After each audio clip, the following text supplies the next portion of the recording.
咁啊，好多朋友話喺小鵬度充唔到快充啦，咁今日我就嚟試下小鵬超快充。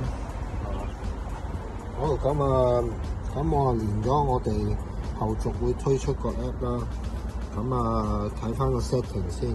咁而家係揀功率優先嘅，揀功率優先。咁首先充電咧都係咁樣啦，插咗支槍落去，咁啊跟住攞起佢嘅充電槍，然後再插支槍落去。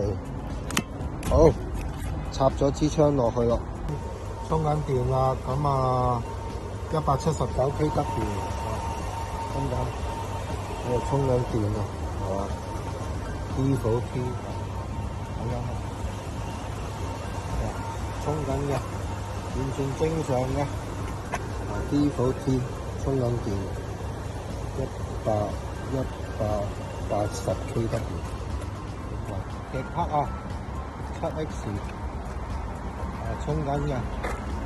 咁再睇下架車入邊啊，唔係驚人哋話造假啊，呢度170 kW。